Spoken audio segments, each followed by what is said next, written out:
Okay. So you can sit in any posture, you can lie down even. The main thing is that you're comfortable. So establish your seat in such a way that you feel absolutely upright.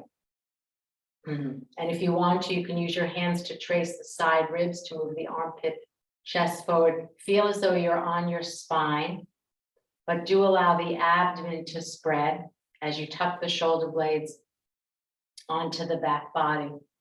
And then allow your eyes to close and just be able to feel yourself sitting in space, feeling the touchstones of the buttocks in contact with the floor or the props. And as you sit in this upright, dignified, noble way, you can say to yourself, "Oh, nobly born, remember who you truly are." Coming back to one's own true nature. Feeling the quality of a dignified posture and a dignified and noble mind. Somehow we seem to forget that.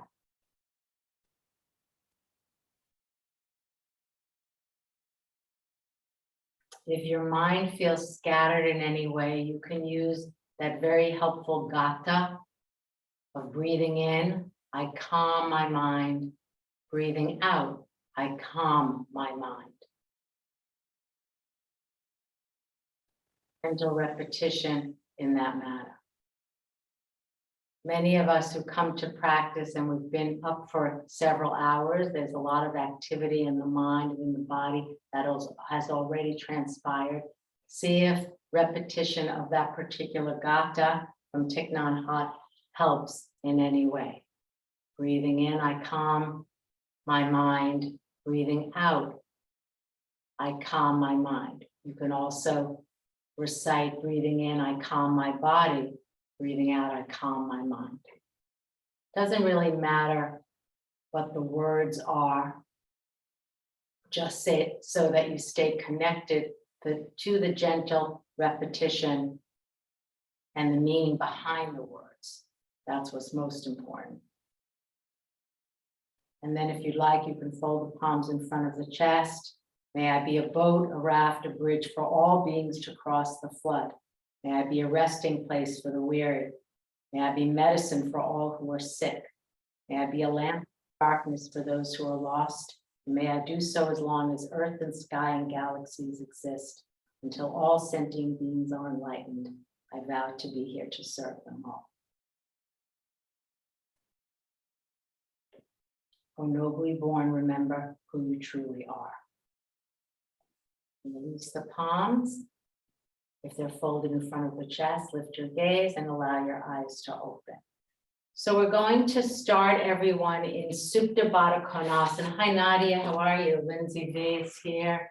Lubna, hi. Hi everyone, Elaine. So I'd like you to sit and do it this way, because last week, I remember when we did Supta Baddha Konasana, I had asked you to do the supported, as I'm going to sit with the bolster behind me. You can also use a blanket. But put the belt on first, because when you sit on the prop, be it a blanket or a bolster, I've already double looped this. And remember, I'll show it from the back, that the belt goes really across the top of the sacrum, not in the waist. But do it just today, and we haven't done it in this way in a long time. Put the belt on when you're already seated and then recline back, okay? Yeah, that's it, Nancy. The reason for doing it this way is that you'll find that the heels will come in closer. It's not to say it's wrong to go supine, put the belt on without sitting on the bolster, but this makes it a little bit easier to bring the heels right in front of the pubic plate. If you need, those of you who have tighter groins, Lindsay V, you can try this at your outer thighs just because it will help the knees. And I think today you'll be fine with the knee, okay? That's it, Nancy. And then recline back to, it's still a supported Baddha Konasana. And I will say, if this If a supported Baddha Konasana bothers you in any way, then always feel free to go flat and just have the arms initially out to the sides. We will take the arms overhead, but let's just start with the arms out to the side so that you can turn your biceps from the inside out. So we're putting the belt on when we sit on the elevation, then you come off and then you recline back. Nancy, you can put the belt, I think it may be a smidge lower.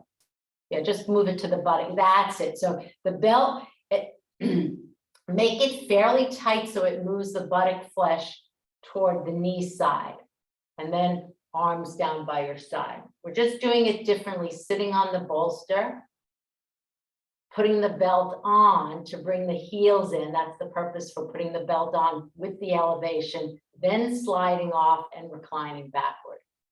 If it bothers your back, then by all means do it flat.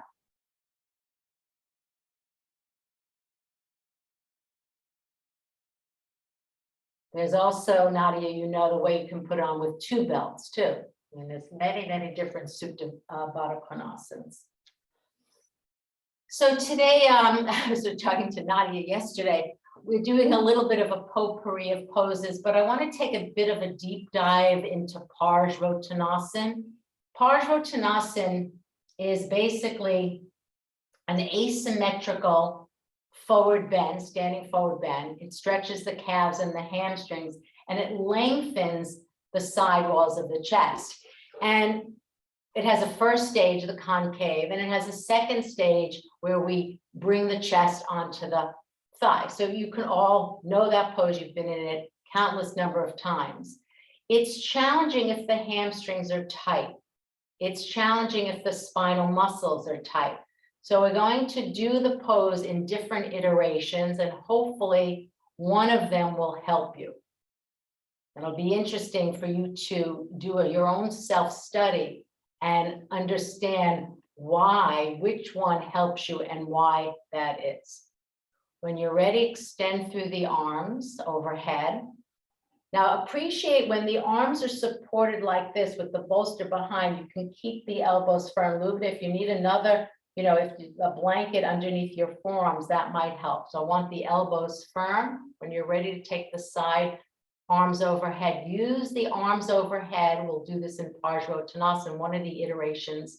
Appreciate when the arms are overhead, how it opens the side ribs, makes the side ribs long, and opens the outer armpit. Continue to turn the biceps, and then hold the wrists, forearms, elbows or upper arms, depending on your armpit length.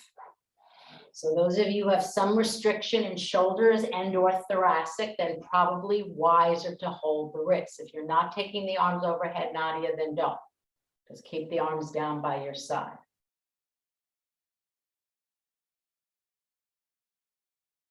Okay.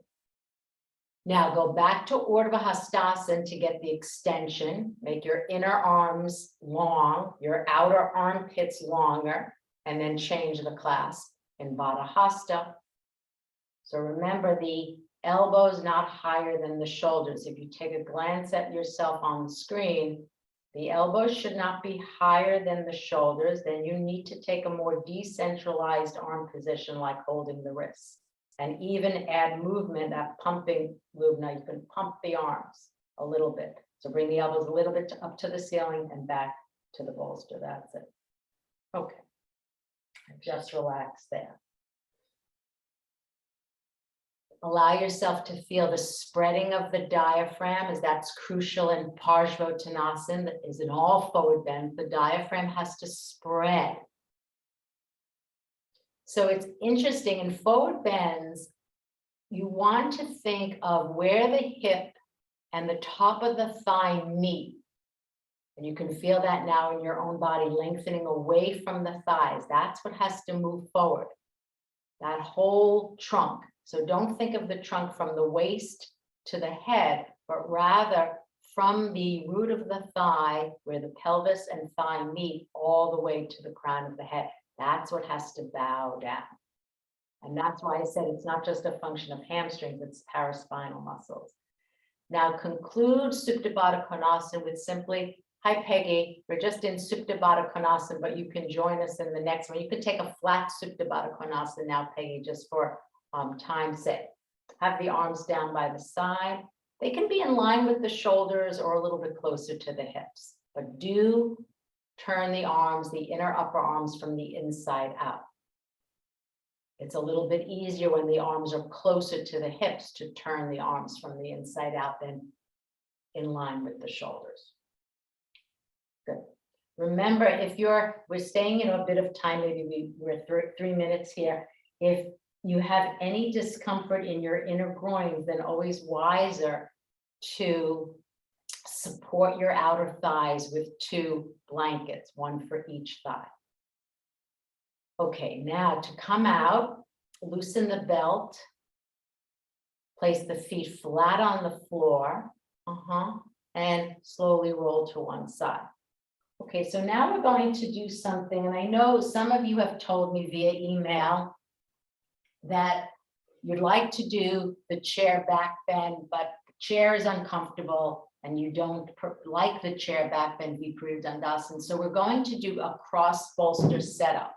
So this is how we're going to do it. You can take your blanket in the Sarvangasana shape, fold it in half, and this will go horizontally. Okay, so I'll show it this way. Have another blanket rolled for your neck because you will need it because you're going to be in a slightly supported back arch. Then you place the bolster. If you didn't have a bolster, you'd put a blanket this way. So there's a horizontal and a vertical. Some people like to put a block in. I'm not going to do that. So here's my setup: blanket, bolster, blanket. And then I sit at the far end of the bolster, my buttocks on it. I hold the bolster and I recline backward. So it's more support. Well, we'll say it's more for the organic body than the chair. The chair is a hard surface and it's a deeper dive back. And then watch. I'm moving to the head side. I'll take the blanket and place it neck roll underneath my head. So the blanket you can see is at the spine of the shoulders and then extend one leg and the other. I like to decentralize my legs so that my lower spine can spread. All right, you'll see that the chin is slightly higher than the forehead, which is typical of back bending. If that's uncomfortable for you, then take more head height. All right, so Peggy, you might need a little more head height. I can show it in profile. Lubna, you have questions? Do you want to see it in profile? I'll be happy to show it to you. Sometimes, Beth, that's good. The cylindrical bolsters can be a little more topsy-turvy. So those of you who are practice Viparita Dandasana, this is a mild Viparita Dandasana. It's actually quite nice to do. That's good, Lindsay V. Shin will be slightly higher than the forehead. And if it bothers your neck, then do what I've asked you to do many times. Interlace your hands firm at the webbing, spread the skin at the occiput, and then lengthen away. That's good, Lana. All right, good. So you're getting the, and Nancy, that's really good. Now have the arms out to the side, Mary Beth, good. All right, I'm glad to see all your, make sure that, so the shoulders are down on the floor. The head, the neck is supported, good, Beth. And from the side, which many of you are showing me, you can see, and Nancy, that's excellent. You're getting a lot of lift in your armpit chest. So I wanted to teach this. We've done it before, but not in a long time.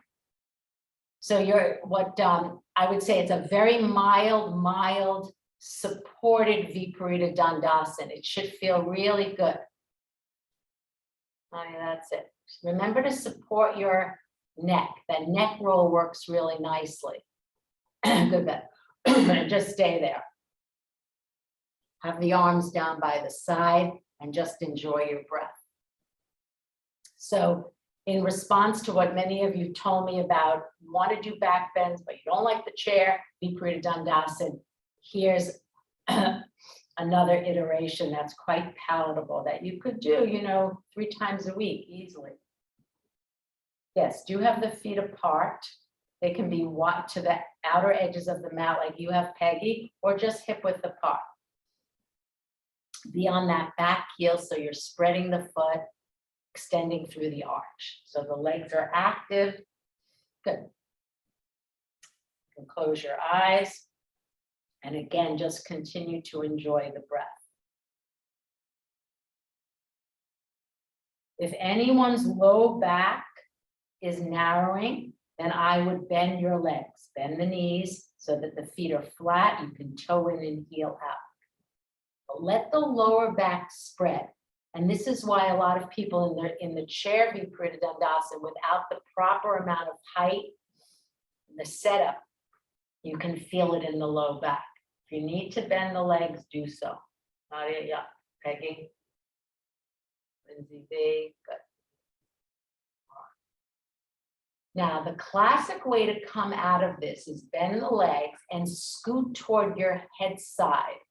Scoot toward your head side versus just rolling to one side. Scoot to the head, then bend the knees and come out. Okay, now to make sure everyone's back is okay, you're going to do this. You'll take one of these blankets, actually either one, it doesn't matter. Roll it so it's going where the top of the thigh and the pelvis meet. You're on the tops of the feet.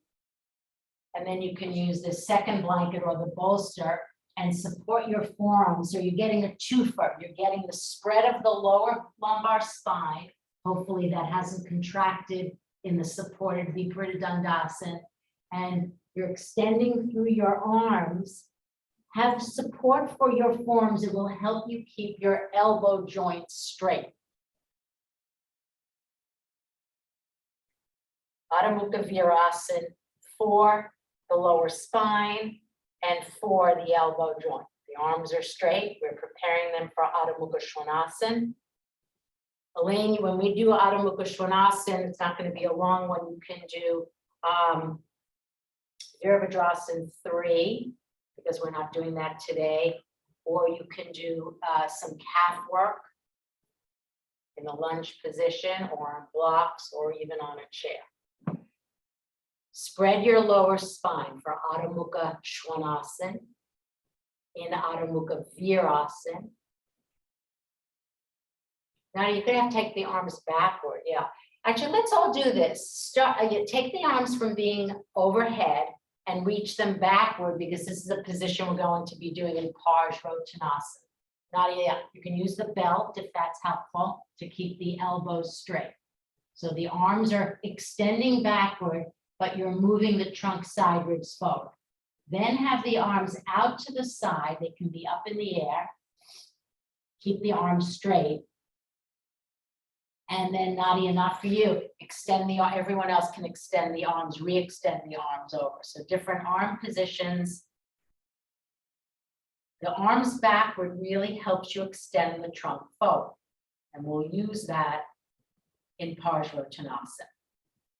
Now remove the bolster underneath your arms. Although Lindsay, Lindsay M, you could try, I was thinking of you with the bolster there, and your hands in front. There's a way of doing dog pose, with the blocks. It works better with foam blocks than wood blocks. But if you do it like this, actually everyone, why don't we all do it this way? So take your bolster so that it's going to support your mid forearm, not you, Elaine. You can do your calf stretches or warrior 3 and come into Adho Mukha Svanasana. And again, that principle, I was looking at some diagrams this week of how people's elbows bend as they age. So keep your arms straight in Adho Mukha Virasana, arms straight in Adho Mukha Svanasana. Up you go. Those of you who have foam blocks, you can prop the foam blocks under supporting each arm, and that will work. If you have difficulty keeping your arms straight, this is very helpful. Arms straight, armpits long. Now come up onto the balls of the feet. Why? Come up onto the balls of the feet. Why? To get length in your lower spine. And then move the top. Yeah, you can do concave uttanasana. Nadia, we're going to do that soon. All right, now begin to imagine I'm behind you and I'm pressing your thighs back. Keep the lower spine long and broad and take the weight back into the heels. Remember what we explored last week.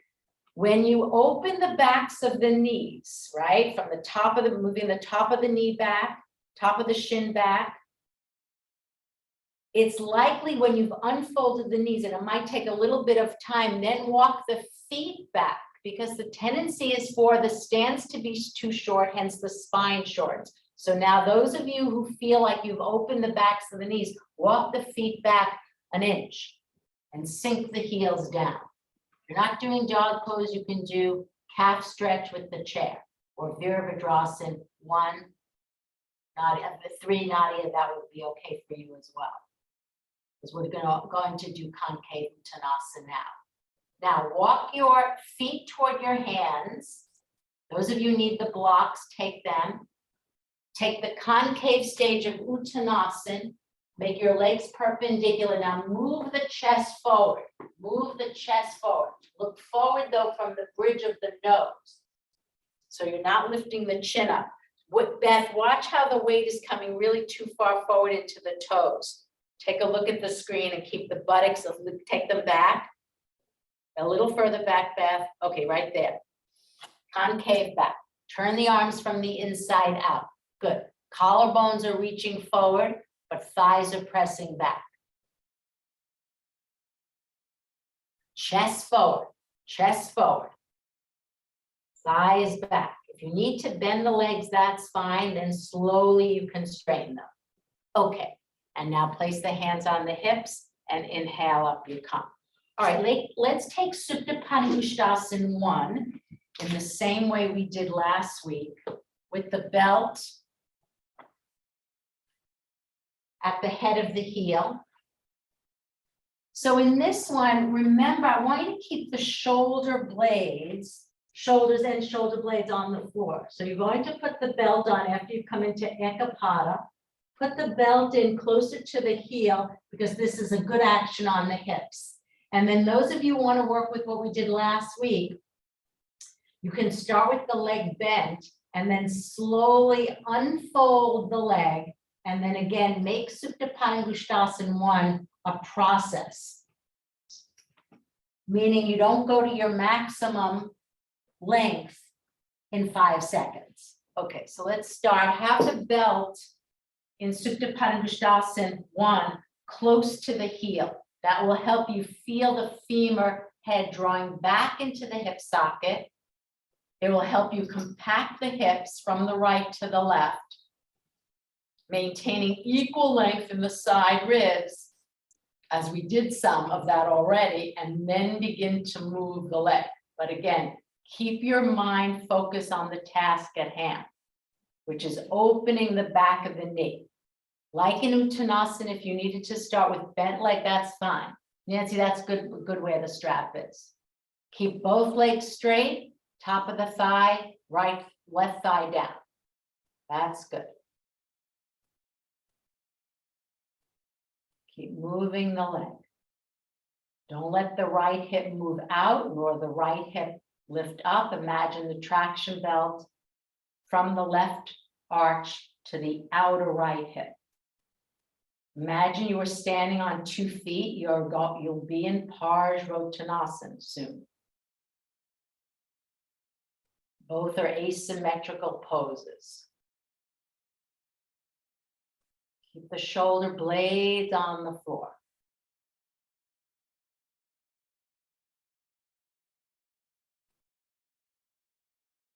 Spread the foot. For those of you who are having a hard time opening the back of the knee, pull down on the strap to lift the heel, the circumference of the heel up and the toes down, as though you're breaking the strap.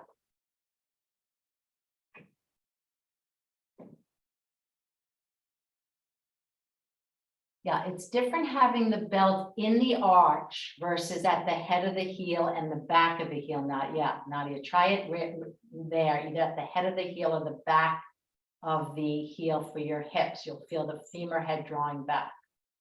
Okay. Not to say it's wrong, there's different explorations of it. Might feel more bony than muscular. Okay, now bend the leg. extend it. Just place both feet flat for symmetry.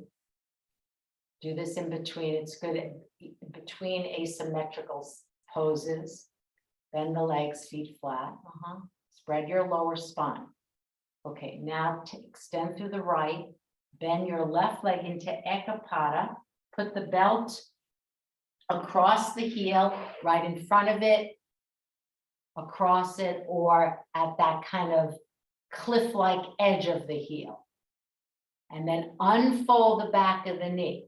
So Nancy, a little more work on this at the top of the thigh, press it back and really unfold. So remember that triple action. Yes, you can use your hand, press the top of the knee back and triple action. Extend from the inner knee to the inner heel, and then triple action is pulling down on the strap, and then again, make it a process to move the leg. Hips are balanced. Left hip moves to the right. Compact the hips, side ribs even, Steven. Okay. Just right above the knee loop now, right above the left knee. So don't let that knee, if you're looking at your own knee, you have to see it open. Side to side, top to bottom. Side to side, top to bottom.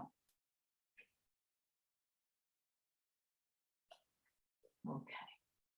Keep moving the leg. See if you can be present. Must be present to win. That's good.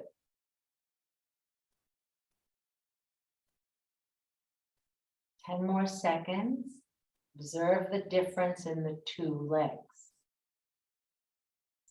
Continue to roll the right thigh in and press it down. Beth, watch the hip.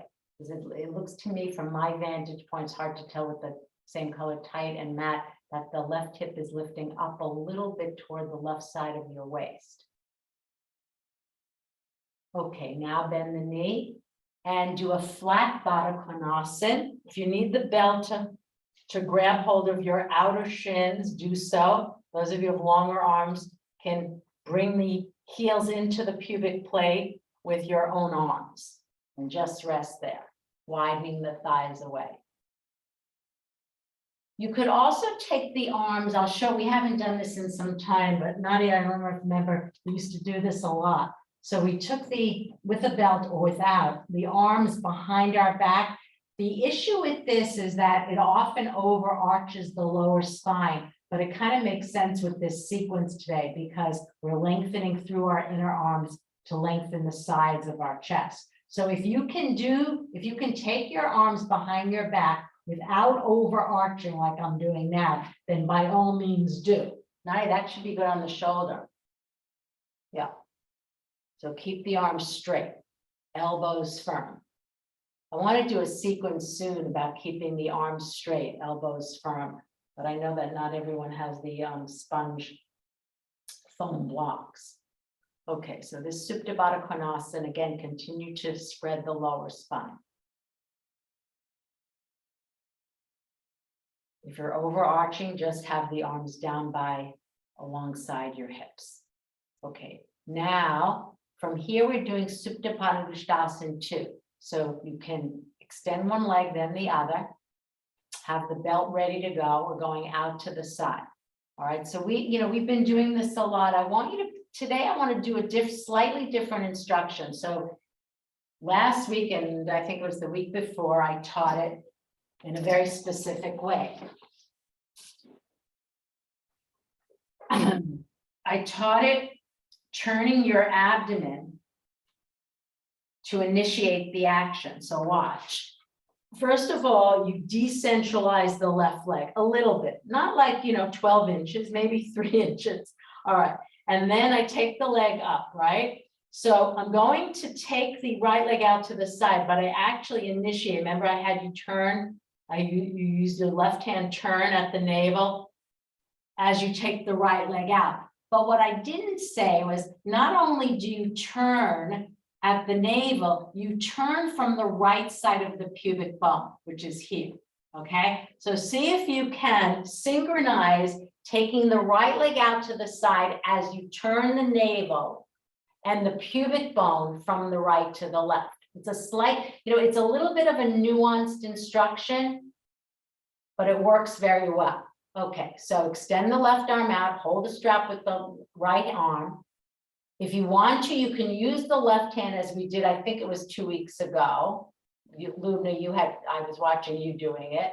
And then turn at the navel from the right to the left, but include the pubic bone with you. Decentralize, good Nancy, the other leg, because it will make you not topple to the right. That's it. And then take a glance at your right foot, Lindsay, and see that the baby toe side is running parallel. So it's common that the toes point down, the heel lifts up. Run the outer edge of the foot parallel. That's good, Peggy. And keep the leg straight. Good. So everyone's leg is above 90 degrees, which is good. Because today we're going to take it a little further. That's it. Keep reaching. Keep the left arm straight, everyone. Left arm straight. Reach through the fingertips. Right arm is straight. Elbows firm. We lose the ability to keep the joints tight.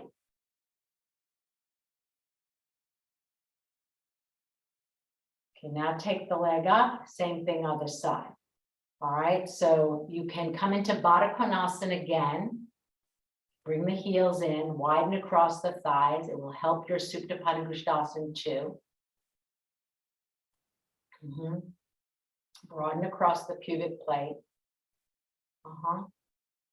And then when you're ready, take the knee in Ekapada, put the belt on, take your right hand, swipe the navel and the pubic bone on the left side, the pubic bone, right? On the left side, going to the right, the whole swipe it across. So the bone, the viscera, the abdomen moves from the left from the left to the right as you take the left leg, and then take a glance at your foot. Keep both arms straight. Left arm is straight, turning that biceps inside out. Right arm is straight. You're using that right arm so that you don't go. The right arm helps, and the turning helps you not go to the left side. Good.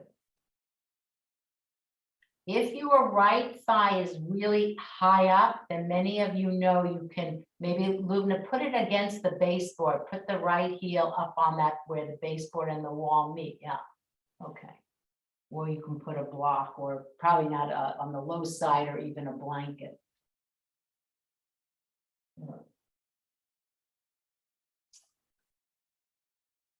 Now bend the leg, take Supta Baddha Konasana again. And then what I'd like you to do is, if you can face me, we're repeating Supta Pada Krishnasana, but this time we're going to hold the outer edge of the right foot or hold the big toe, and I want you to open up the groin.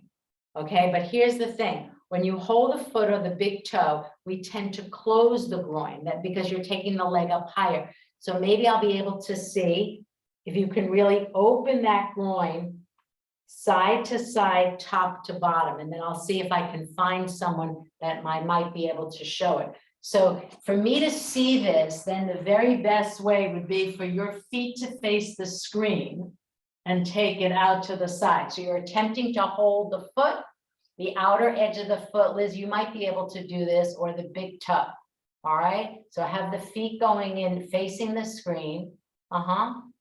Bring the knees into the chest first. Have the strap nearby, because you might find that it's impossible to hold the outer edge of the foot, which is fine. So this is the final stage where you're holding the foot, and the foot winds up in line with your hand, or with your shoulder, really. All right, so now when you're ready, hold the baby toe side of the foot or the big toe. Now decentralize the left leg. That will help many of you. That's it.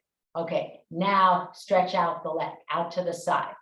But find out, this is what, it's hard to tell on the screen, almost impossible. I have to be an aerial view for me to tell. So now you have to find out, are you opening the groin side to side? It wants to narrow, right? When the leg is higher in line with the shoulder and you're holding the foot, the groin feels like it's contracted. If it's contracted, just note it and go back to using the belt. If you're able to open the groin side to side and top to bottom, but it's more side to side, then just stay there. But I can't tell. Okay, now take the leg up, but just away, come back to Supta Baddha Konasana as a, for symmetry. Good, good, good. Okay. And then, so what I would say, so perhaps some of you are asking, well, how would I feel that? Okay, so let me just take a bit of a detour because this might be confusing. Nadia, if you think of something else that would illuminate the groin, please come on. So what I'm asking you to do is Supta Padangusthasana 2 with the cross here, like we would take the leg out to the side in Utthita Hasta. That's also complicated. But what I think what would be really good is I'm going to just show you myself doing Utthita Trikonasana for the hips on an angular configuration. So when I do it angularly, my groin can really open side to side and top to bottom, right? So that's what I mean by open. When you take the leg out to the side and you're holding the foot in line with the shoulder, the groin from side to side shrinks. So see if you need to do an Utthita Trikonasana just to highlight the open expansion, or you can see this. This might be another illustration. Nadia, if you're thinking of anything, let me know. So when I bring my foot up, supported on the trestle, my groin doesn't close. All right, you can't really see this because I'm not tall enough. I have to be on some support. I'm just thinking now, thinking out loud. What pose is inherent?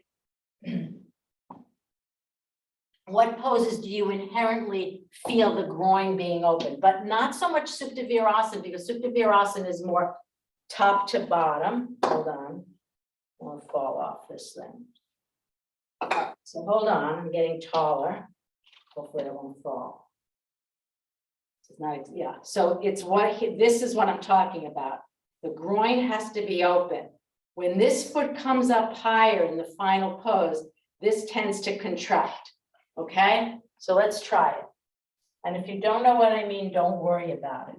All right, left side from Baddha Konasana. Hold the foot, outer edge or big toe, and then decentralize the right. Find out and taking the left leg out to the side again, turn at the navel, turn the pubic bone from the left to the right. But don't close the groin. So that's like you have to be on the honor system. And then you can go back to using the belt. But what's very obvious, I think, is in the angular Utthita Trikonasana where you feel that groin open. Utthita Prajnakonasana also can feel it open if the foot is on a block.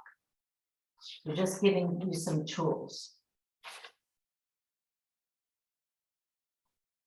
Because eventually the final pose is this pose. Okay, now come back to one. This time everyone is going to, you'll do it on the right side. You're going to hold the foot, take the leg up, lift the chest, lift the head, and take the leg with you. All right? Supta Padangusthasana 1, final. Right side first. All right. Hold the sides of the foot. Or hold the big toe in the same way we did in Supta 2. If you need to, the belt is fine. You can climb up good way. All right, now raise the chest, raise the head. Now you're holding on to the foot, be it with belt or your hands. Now move the leg toward you. Take the leg with you. Keep the leg straight. That's it. Keep the leg straight. Relax the neck. You can support neck roll. Good, Lubna. Good, Peggy. Good. Now find out in coming into the final stage, are you letting your outer left hip lift up? Because this is Parsvottanasana. So Beth, for you, keep that right hip moving toward your left heel. Okay, and then take the feet flat on the floor for symmetry, or you can bend the knees into Dvipada. Now extend through the core of your right heel. Hold the sides of the foot. This side might be easier, optimistic, right? Maybe this left side is easier. It might be challenging. Then use the belt, take the leg up. Remember how to unfold the leg, triple action, top of the knee back. Reach inner knee to inner heel, pull the strap down, those of you who are using it or you're using your hand, and now lift the chest, lift the head, it becomes abdominal, and take the leg with you. Find out in taking the leg with you, did you let the outer left hip lift up? Side ribs are even, Steven. Second stage, Parsvottanasana. Lubna, see if you can clamp that right thigh down. Clamp it down, clamp it down. Okay, now come back to Supta Baddha Konasana. Soles of the feet together. Good. All right, now with new hips, new legs, take Prasarita Padottanasana. Some of you might need blocks for the very first stage. Then we'll do another iteration. So you're taking the legs wide apart. Compact the hips. You can find those indents. Backs of the thighs turning inside out. Bring the weight to the outer edges of the feet. Inner knees moving away from each other, inner thighs moving away from each other. And now do this not only for the legs, but get length of your side walls of the chest, like you did in dog pose. Turn the arms. Even if you can go flat hands, be on the fingertips so you can really turn the arms. You can get much more turning. That's good, Lindsay. That's it. Yeah, Lindsay V, take your hands a little wider apart so they're not narrower than your shoulders. Look forward from the bridge of the nose. Okay, now walk your hands back, form a right angle, have your hands in line with your heels. If you need to take head support, take it. Bend your elbows straight back and dive down. Head support if you need it. Inner elbows toward the midline. Legs straight. Observe where your head is. Is it on the floor? Is it 2 inches away from the floor? Is it 6 inches away from the floor? Keep the legs straight. And now place the hands on the hips. Inhale, up you come. All right, second iteration for 2 reasons. One, to get more length of the spine. Second, to encourage the head to come down. It's easier. You'll take the legs wide apart, keeping the legs perpendicular. You'll extend the arms out like a long dog pose, and then you'll come back and do head down, okay? All right, so with that said, you can show in profile, so I can see that the legs are not shifting back, and the trunk. So we're doing this iteration to get length in the spine for Parsvottanasana. It's also, if you practice this iteration on a regular basis, it will help you get your head down. So first stage, back concave, then keep the legs perpendicular. That's definitely for you, Beth, and then walk the hands out more. So the arms will be like dog pose, neck long. Nancy, take the weight back into the legs. Elaine, just stay in the concave. Rubna, take the hands wider, I think, to get more length in your outer armpits. Good. All right, now, having gleaned the armpit and side rib length, walk your hands back. It may not help today, but if you practice it on a regular basis, and now take the arms in line with the heels, bend the elbows, inner elbows toward the midline, head down, head down. Remember the weight should not be in the toes. That's good, Nadia. All right.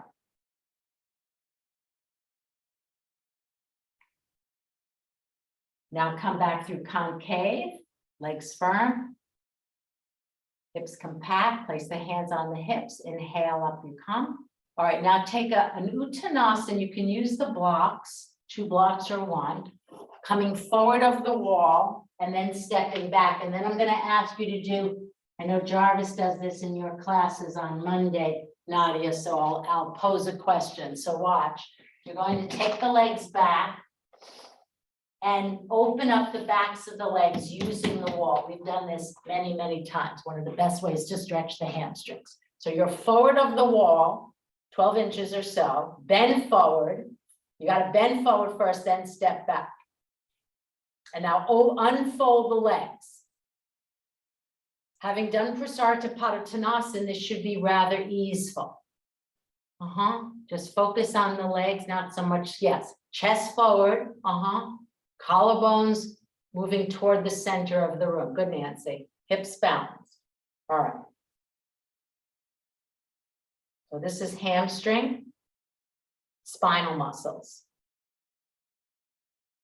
Now walk forward, come away from the wall, bring the hands in line with the heels and go down, dive down. Feet can be apart or together. If you need to bend the legs, that's fine, and then slowly straighten. So now you don't have the wall, and you can stay in concave or place the hands at the wall and do it in that manner, or foot at the wall and doing warrior three. Okay. Now place the hands on the hips and inhale up you come.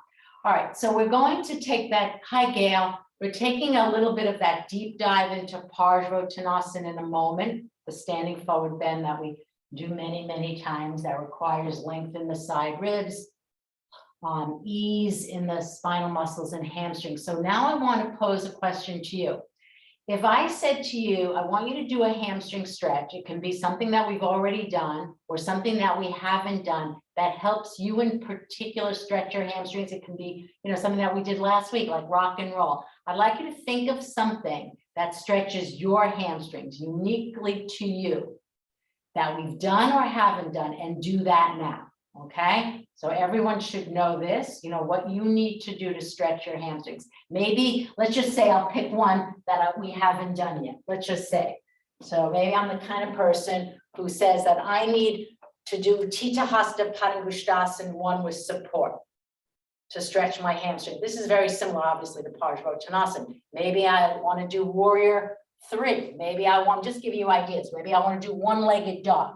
Because at some point you won't have a teacher, you won't have a guide, and you got to do it on your own, right? Here we go. You can go back to Supta 1. You can go to Paschimottanasana.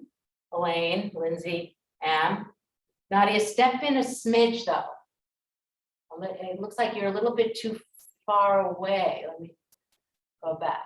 You can do Upavishta Konasana. Good. I'm glad to see you. Back to Ronnie, I'm very confused. I have no idea what we're doing so I gave you lots of possibilities. So Nancy, what I've asked everyone to do is a hamstring stretch. Gail, you could probably do dog pose. Just do a hamstring stretch. Anything. You can repeat Uttanasana. What we just did at the wall. You could do warrior three, Nancy, this one, with the foot at the wall. You can do Tita Hasta Padangusthasana, the one that Nadia is doing with that I just showed on the trestle. You can do this one, Paschimottanasana. Any hamstring stretch that's uniquely to your body that helps you. Upavishta Konasana, this one, Nance. This one that we did last week a lot, Urdhva Prasarana Padasana and rock and roll. Remember? Because for different people, actually, we're all going to do that, but for different people, stretching their hamstrings. So we're going to Parsvottanasana.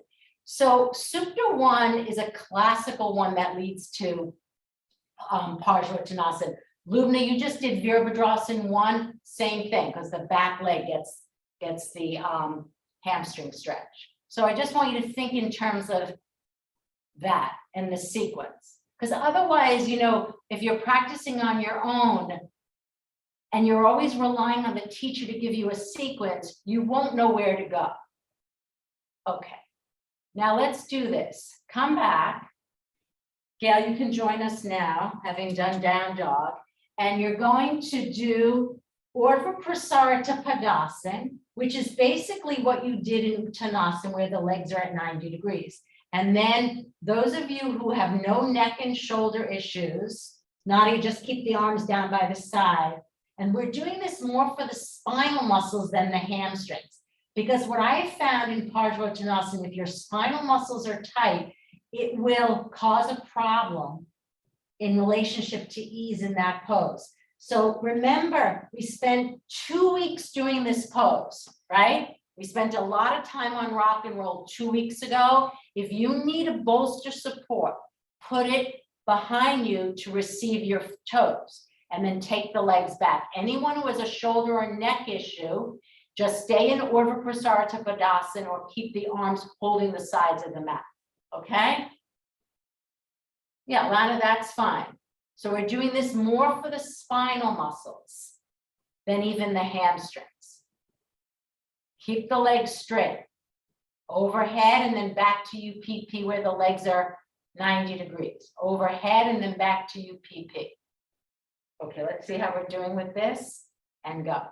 Yeah, Beth, that can be, Winnie, that can be hard on the back going down to the floor. So just when you're coming into it, just go to 90, overhead back to 90. Coming down can be hard on the back. And we're really doing this specifically for the spinal muscles and the hamstrings. Okay, that's it. Arms are overhead as a moving along action. Bend leg Jataranadi also will work on the spinal muscles, okay? I was thinking of that too, that's funny. So, this is why, we have to attack the pose. Attack might not be the best word, from a very individual point of view. All right, now bend the knees into the chest, have 2 blocks ready to go, and we're doing our deep dive into Parsvottanasana. You all know it, Parsvottanasana, intense side stretch. All right, so the first way we're doing it, very classically, let me just show. So I'll just face sideways. So you'll turn your right leg out 90 degrees from Utthita Hasta Padasana. Left leg turns in a little bit, but not so much that the 2 feet are parallel. You have to maintain those indents. If the back foot turns in, you lose the indent at the back hip. In this case, it would be your right leg. And then this is how we're going to do it. We'll take the arms up in the same way we did Prasarita Padottanasana to lengthen our armpits and side ribs.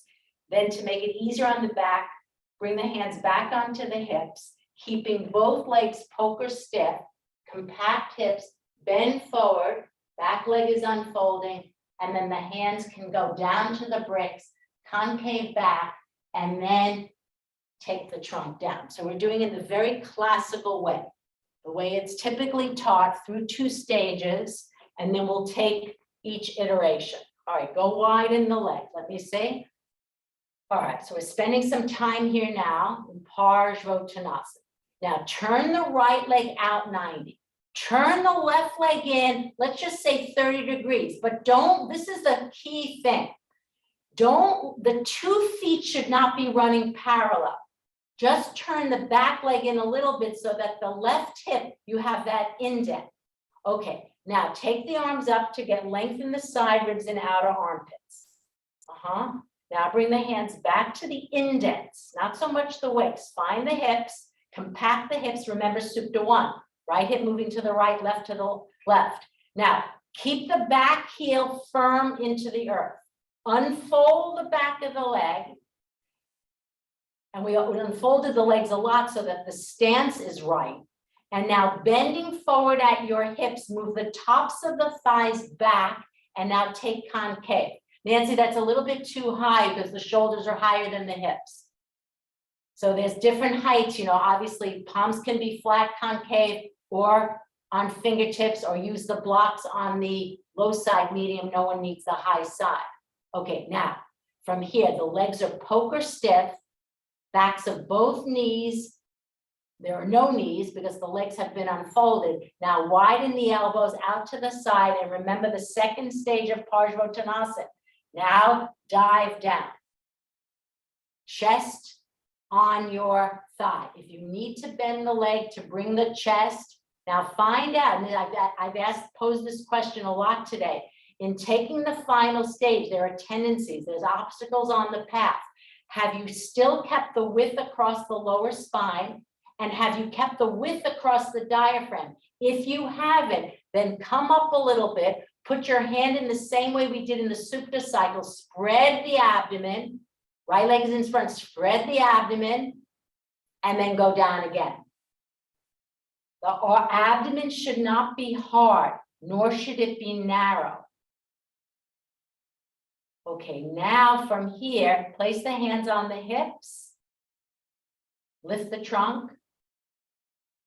Raise the trunk up, turn the feet back to parallel and change sides. Know that on this side, the height of the bricks may be different. Okay, so now you're going to the left, turn the left leg out 90.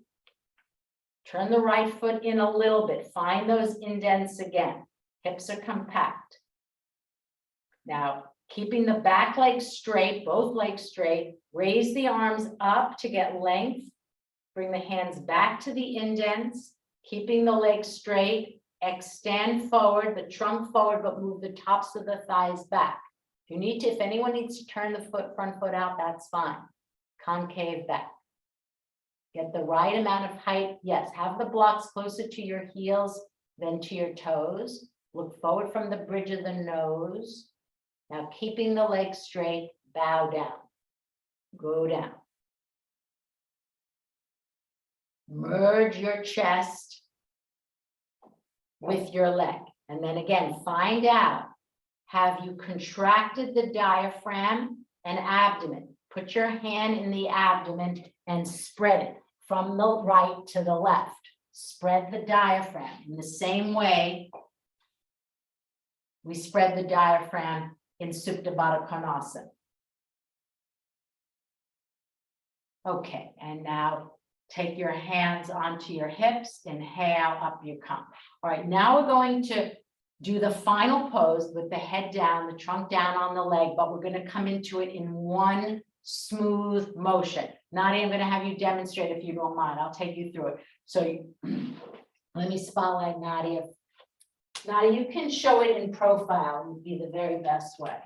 All right. All right, let me find Nadia.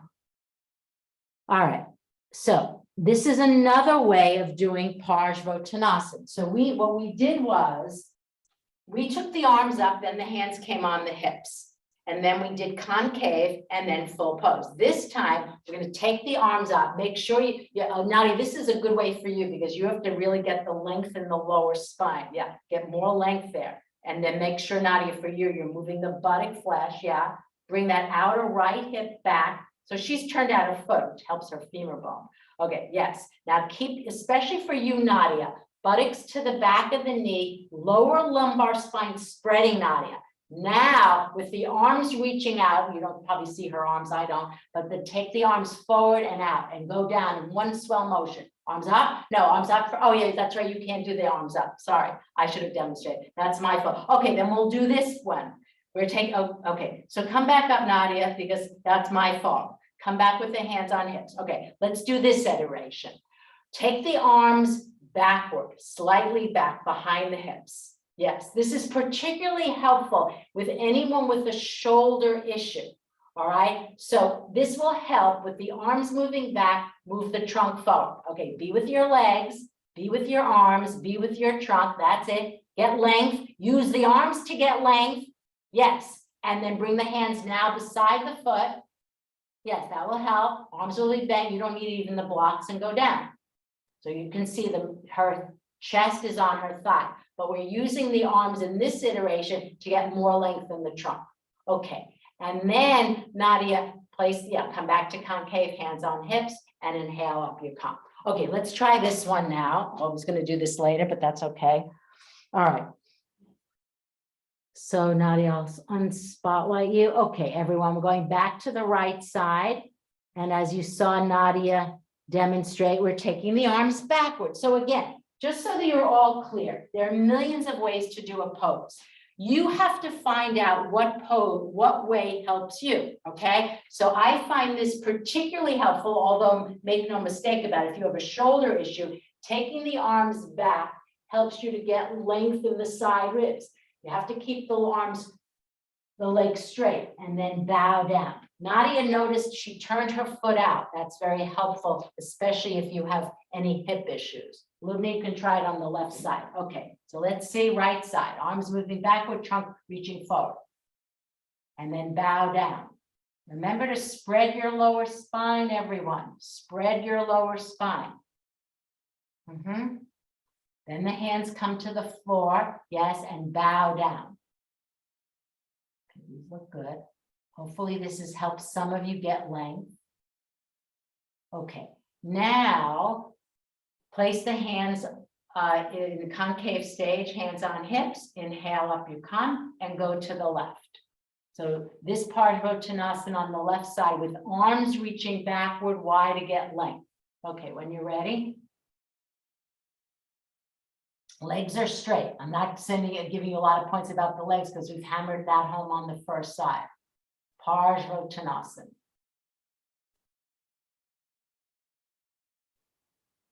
If you're not doing the second stage, then you can just do the first stage of Parsvottanasana, so your spinal muscles and leg muscles are stretching, and then bow down to keep the legs straight. Bow down. If you're not merging the trunk with the thigh, then by all means, you can bend the leg a little bit, like some of you did in Uttanasana. Okay. Hips, left hip moving back and in. And now inhale, up you come. All right, let's try this one. So I'm going to do it myself. All right, so this is, I forgot about Nadia with her arms, her shoulders. So let me, there's the camera somewhere. Okay, so let me just move back. So you're going to, in this one, take your arms up to get length in your armpits. Now, again, this is not for anyone who has a shoulder issue, but now the arms reaching forward like you did in Parsvottanasana, and then dive down. So we're bypassing the concave stage. The arms are coming up and you're diving down into the full pose with the arms reaching up and then coming forward. Gail, if it helps you to use the chair in Parsvottanasana, that the backrest of the chair, that might help because I know you found it easeful that way. Okay, compact the hips first, reach the arms up to get length in arms and side ribs. Now on one smooth exhalation, reaching forward with the arms and the trunks, bring the head and trunk to the thigh. One full sweep. Bow down. Good, Nancy. So it's the same pose, only that we're not taking that concave. And now those of you can, this is hard, good, Lindsay. If you can, reach the arms forward, but not for someone to come out of the pose to exit, reach the arms forward and up, but not for anyone who has had back issues, then wiser to keep the hands on the hips and come up. The exit is actually, because you're going against gravity, much harder than the entry. Change sides when you're ready. That's it, Winnie. Okay, left leg in front, reach the arms up, get length. Feel the length coming to your outer armpits, side walls of the chest. Now, keep the legs poker stiff. Reach forward and bow down. Make it one long, continuous movement. Again, not for those who've had back issues. And then go. If the chest is still not merged, bend the left leg a little bit. Now to exit, and this is a little bit harder, reach forward with the arms. If that's a problem, bring the hands onto the hips. And inhale, up you come. Okay, now take Uttanasana. You can show me in profile, feet together, full pose, diving down. Spread the feet, reach up, exhale, bend forward. Place the hands beside the feet and bow down. Buttocks rolling forward. Uttanasana, feet together. Symmetrical pose. Tops of the thighs pressing back. All right, now we're going to do one more Parsvottanasana with the arms in Paschima Namaskar, or holding a dowel, or using a wristlet. But before we do that, and if you're getting tired, you can do the arm positions in Virasana. All right, so you can actually we'll all just sit down in Virasana. And we're going to take Urdhva Hastasana, Urdhva Baddha Kolasana, change the cross, Gomukhasana, and then of course Paschima Namaskar. Okay, so we're doing the arm positions. Nadia, you can do the Urdhva Hastasana with the hand at the wall as a possibility. Okay, all right, so you're sitting in Virasana. Take the hands, pronate them on the roots of the thighs. Feel the trunk from the hip crease to the crown of the head. And then take the arms out, turn the palms up, Urdhva Hastasana. Urdhva Namaskar. Urdhva Badanguliasana. Change the cross, Urdhva Badanguliasana. Gomukhasana. Gomukhasana. Paschima Namaskar. Hands behind you. If you can't do the pose, then take a belt, make a wristlet for your wrists and do it in this manner. Like we did with the arms behind our back. Okay, again, arms out to the side, palms up, Urdhva Hastasana. Urdhva Namaskar. Change the cross. Sorry, Urdhva Namaskar, Urdhva Badanguliasana. Change the cross, Urdhva Badanguliasana. Gomukhasana. Gomukhasana. Paschima Namaskar. Arms out to the side. Turn the palms up. Urdhva Hastasana. Urdhva Namaskar. Urdhva Badanguliasana. Change the cross. Urdhva Badanguliasana. Gomukhasana. Gomukhasana. Paschima Namaskar. If you're not doing Paschima Namaskar, just make a little wristlet with the belt, or you can hold the dowel, or just simply interlace your hands in this manner. Okay, one more time. Arms out to the side. Urdhva Hastasana. Arms up, palms facing. Palms together. Urdhva Namaskar. Interlace the hands firm at the webbing. Urdhva Badanguliasana. Change the cross. Urdhva Badanguliasana. Gomukhasana. Either side. Good. Tricep centered. Gomukhasana. And Paschima Namaskar. Palms pressing behind you. Turn the, imagine I'm in front of you, turning your biceps inside out. Keep the elbows, everyone, more in line with your hips. Don't take the arms too far back because then it'll cause the deltoid to roll forward. Okay, now we're standing up. We're doing the final pose. So for those of you who are not able to do Paschima Namaskar, this one, then you can take a dowel or make a wristlet with the belt, and you could do it in this manner, Parsvottanasana, okay? But not, I don't want anyone to do Baddha Hasta, all right? All right, so before we do this pose, one of the things that you will feel is when you don't have the use of your arms, like we did in all the other iterations of Parsvottanasana, you have to use your abdomen now.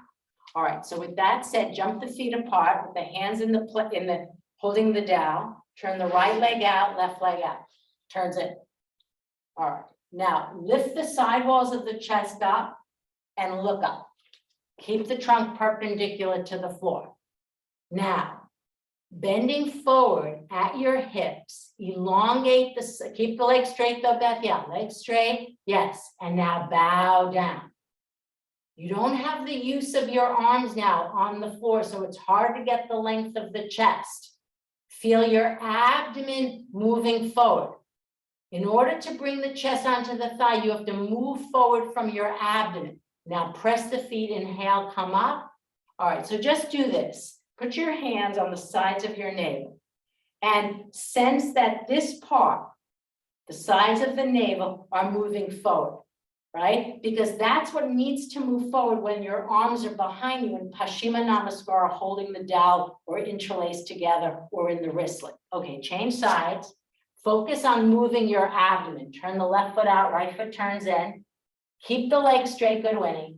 All right, now bend at your hips and remember now the hands at the abdomen, spreading and moving forward, and go. When you're ready, that's it. And then bow down, legs straight. Move the side walls of the chest forward, bow down. Good, Lindsay. Good, Beth. That's it. Nancy, that's really good. It got better on this left side.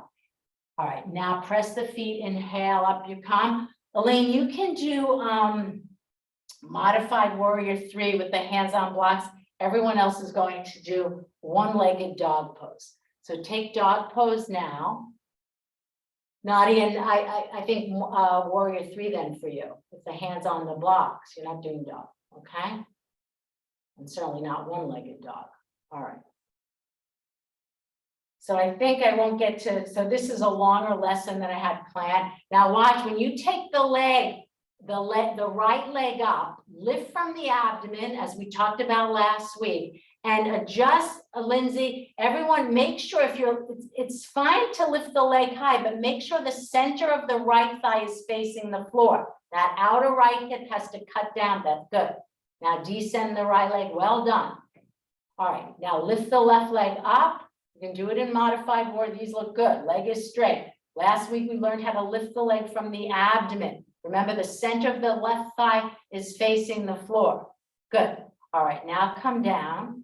All right, now let's do this, everyone. Just know that you can do one-legged dog pose with toes at wall, ball of foot at the wall, and also with the foot against the wall. Let's wait till Friday to do more of that. I want to go to Marichiasan 1 now. So let's do this. Take a blanket, everyone, and do Paschimottanasana. So this was one of the poses, Nancy, that some of the people did when I had asked about lengthen the hamstrings. Lindsay, you had done this. So you can keep the feet wide apart. You can take the first stage and then move the chest forward. All right, then we're doing Marichiasan 1. All right, so I want to see this now. Nadia, with Marichiasan 1, you know, not with the clasp for you, obviously, but you can do the very first stage when we're reaching forward with both arms. Okay, everyone take Paschimottanasana. That's good, Beth. First stage, and then Lindsay V, press right above the knee down into the floor. If you need the bolster, that's fine. Paschimottanasana. Mirabeth, lift the elbows slightly up in the air so that the upper thoracic moves away from the ceiling. And Winnie, watch the trapezius because it's falling on. So for you, I think what would help is take the arms out to the side so the trapezius doesn't fall on the neck. Just a different way to do it. So the final stage, yes. Now it's true that those of you who, the final stage, Beth, the arms are straight, the hands are going beyond the feet, the arms are straight in the final pose, just as a reference point. Okay. All right, now inhale, come up. So this is what I want to get to today because it really links well with this class. So Marichiasan 1 is a seated forward bend and a twist, seated pose all wrapped into one. So just watch, I'm bringing the right knee in because we haven't done it, bending the right leg and bringing the right heel. And I'm sitting on some height to get lift in the lower spine. And then I'm going to reach out for my left foot. So this is the concave back stage. Some of you will need a belt. Then I lift the elbows up toward the ceiling, and I bow down. It's a difficult pose to get the abdomen on the thigh, okay? All right, let's try this. Bend your right leg, hold the shin, stamp the heel down. The shin is perpendicular to the floor. You can hug and marry the right shin, bring it into your chest. Raise your arms up to get length in the armpits and the side walls of the chest. Now reach out and come into the concave stage of Marichiasan 1, where the back is concave. Don't let the right leg go out to the side. That's good. The side walls of the right side of your chest collide with your inner right thigh. There's no gap.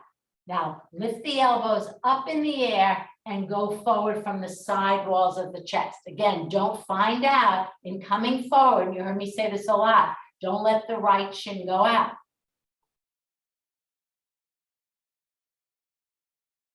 Don't worry about the chest to the thigh. That will come in time. Okay, now hold the right shin. Extend the right leg out. Bring the left knee in. Wait there. Stamp the left foot down. Lift the side walls of the chest. Hold the shin. Hug and marry your leg. Raise the arms up to get length. And now reach out and hold the right foot. Don't let the left shin go out to the side. Keep that left shin perpendicular to the floor. And then second stage, lift the elbows up and go forward. Go forward. Move forward.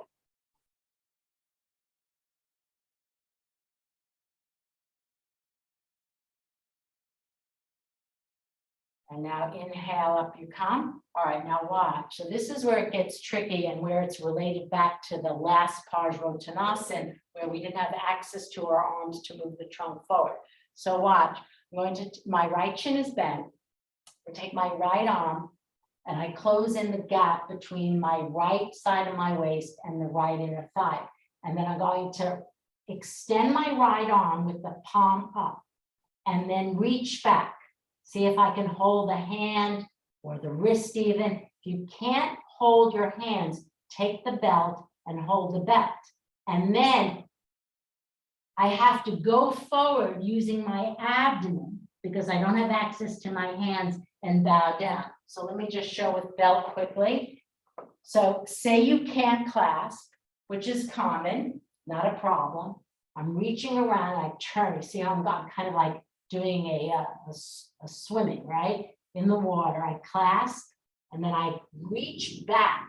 Remember that iteration that Nadia showed. I'm reaching back in order to go forward, right? So I'm reaching back. If you can't clasp, then use the belt, extend your arms back and bow down. It'll feel just like Parsvottanasana.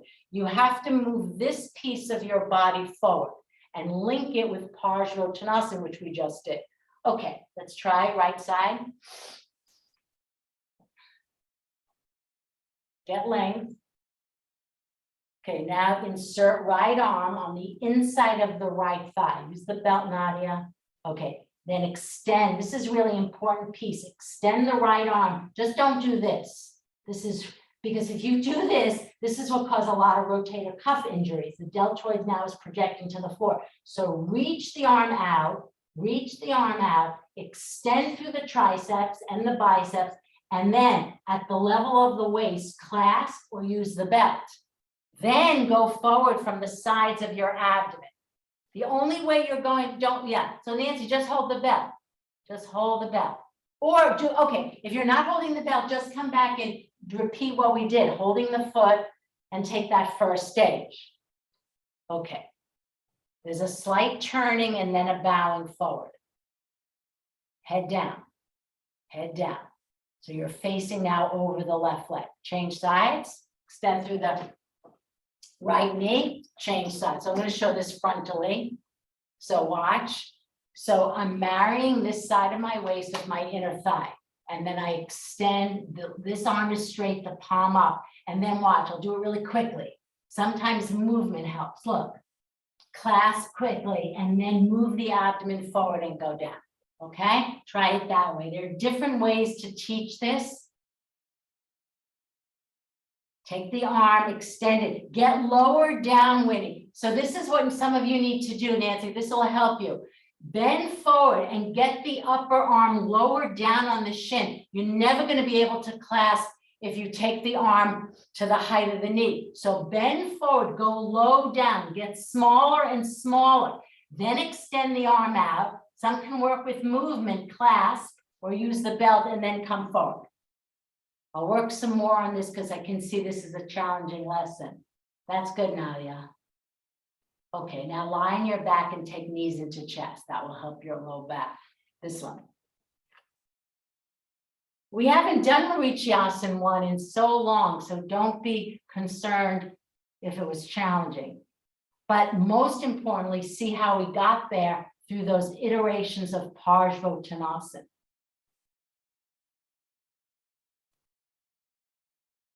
It's also a good lesson to appreciate your abdomen, that you have to use it. And when you don't have access to your arms and your hands, you have to use it even more.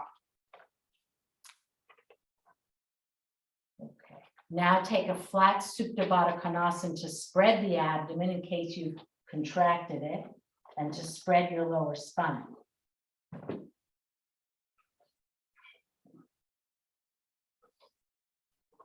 Marichyasana 1 is one of the more challenging forward bends to get the chest onto the thigh. And I remember, this is many years ago, probably 20 some odd years ago, in Yoga Journal, Patricia Walden was quoted as saying that Marichyasana 1 was her hardest forward bend to do, to take the trunk onto the thigh. So don't feel discouraged in any way.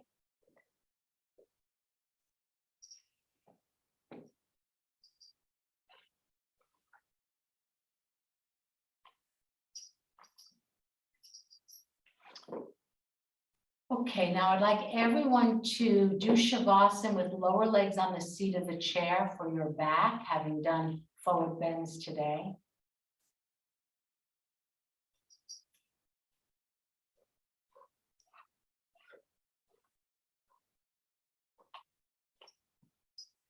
Nadia, I tried those wall slides with the pillowcase.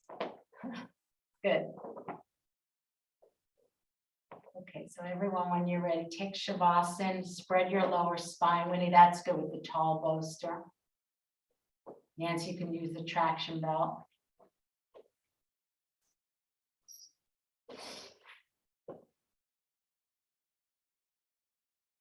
Of the arms out to the sides.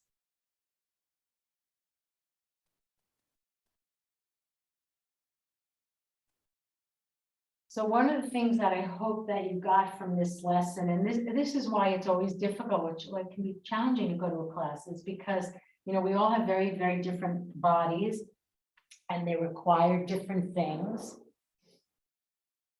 One of these days, I'd love to teach a class to a certain pose or to maybe 2 or 3 poses, but to ask you how you would come into it or spend the first 30 minutes in that way.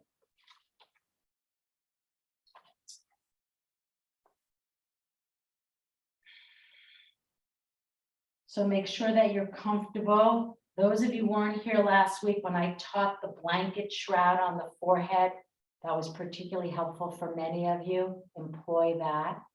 Remember, use the blanket on the forehead, pull the blanket down so it spreads the skin at where the forehead and the scalp meet, and then moves the skin of the forehead toward the cheekbones.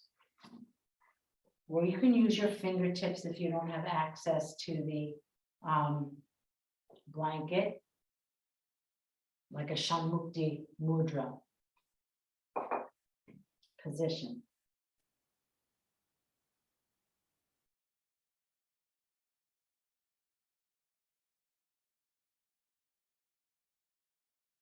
Allow the arms to unfold.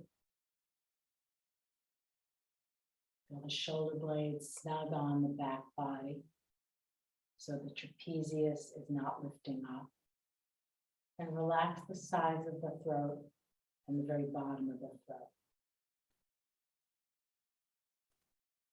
And then sense that the gaze of your eyes is downward. And if you need head support, that's fine. Don't want the chin lifting up.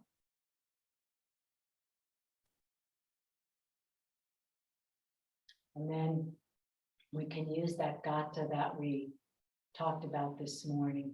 Breathing in, I calm my body. Breathing out, I calm my mind. Let your attention rest on the words and of course the meaning of the words. Breathing in, I calm my body. Breathing out, I calm my mind. Just a gentle, soft repetition of those 2 phrases with the in-breath and with the out-breath.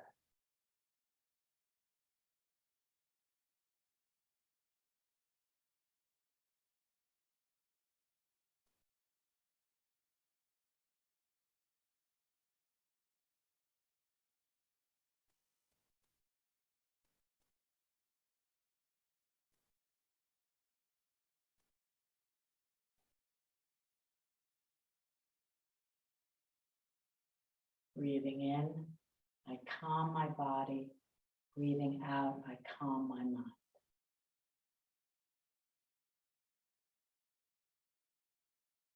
Of course, if it makes sense for you to do it in an upright seated posture, then by all means, you can sit upright.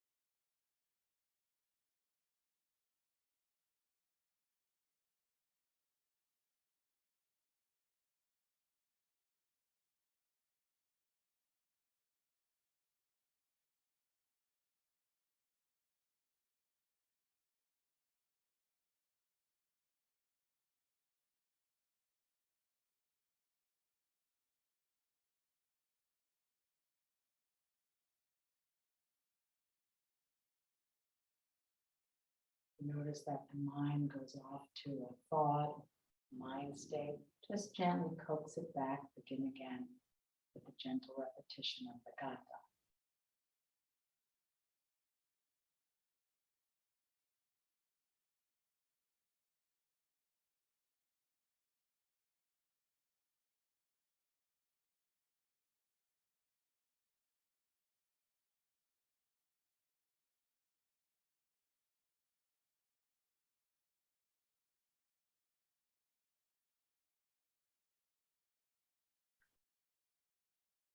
Now, if anyone wants to go back to child's pose with the blanket at the root of the thighs, that can be nice before we just take a moment to sit, or otherwise you can just stay in the supine posture with the lower legs on the seat of the chair.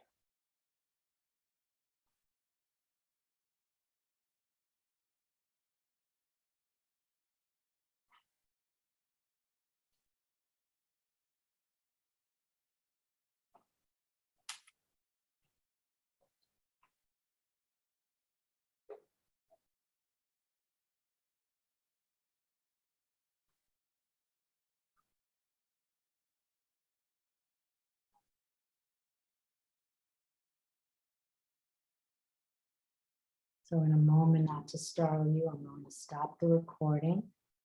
You can slowly transition to the right side and then come to sit.